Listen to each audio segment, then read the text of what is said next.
everyone, Sam back once again, and we have Matt up here from the Firefox team, and he's going to demo the Firefox OS on the Firefox phone here. So if I take it away. Yeah, sure. So, as you mentioned, this is Firefox OS, our new HTML5 based smartphone operating system running on a ZTE Open. This is a phone that Telefonica is going to be delivering in Brazil later this year, so it's a real thing. Firefox OS, as I mentioned, is an open HTML5 based operating system, so everything you see here, everything you can interact with, all the apps, they're all built the way you would build a web app, which means they're open and easy to build for like the 8 million people out there who know how to build web apps versus, you know, the 100,000 or so who know how to build iOS or Android apps. So we're expecting to see lots of great apps, and many of the apps you already know can really easily be brought here. There's a couple of things that are interesting for users, I think, about the OS. One of them, obviously, we're going to have a market for these HTML5 apps, and we've already got a lot of great things like Nokia Here Maps as our mapping provider. But we're doing a couple things that are a little bit different too. One of them is something that we think about as a way of bringing the power of the web to mobile. So what I mean by that is, say I need to listen to some U2 immediately, I can search for U2, and a bunch of apps come up. And what's interesting is that none of these is a YouTube app. None of them is called YouTube, but they all came up because they all have YouTube content, right? And this is new.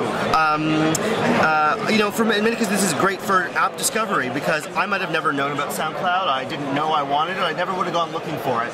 But it's got the content I want, so I can load that, and it just starts loading, right? So you can get apps from a market that you can install locally, and they will actually be on your device. You don't need to be connected to the internet. That's not what we mean by web apps. Like they're just built using web stuff. But here, what we're doing is we're taking many of the wonderful online web app experiences and packaging them up in a way that's a little bit more mobile-friendly and app-like. So I can immediately start using this and playing U2.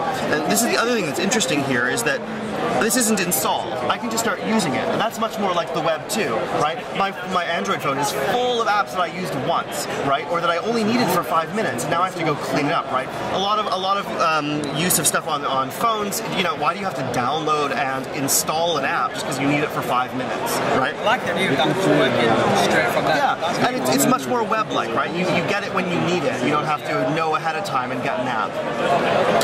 So that's something that we're calling dynamic app search. And you know, if I find that I really love SoundCloud, I can add it to my home screen. So we have two great ways to get apps on this phone. One is a more traditional market, and the other is through dynamic web search. And we're doing a lot of other great stuff for users too. Like in my contest, we're doing pretty good. We're doing good integration of some of the social sites that you love. So Facebook is here. All of these contacts were imported from Facebook, and I could do that from within the Contacts app. I didn't have to use a separate app to do that. And what's interesting is it's not just an import of contacts. I can go in and I can do things like message on Facebook, wall post directly from the Contacts app. So it's thinking about, you know, how users are really using a phone versus just I need this app for this, that app for that. So a lot of what's really amazing about Firefox OS is that it exists, right? We're bringing a phone that will be affordable by people in emerging markets, people who have never been able to afford a smartphone before, but who can get one of these and be one of the next, 2 billion people coming online over the next couple of years. That's really important to us at Mozilla. Perfect. Thank you very much. No, my pleasure.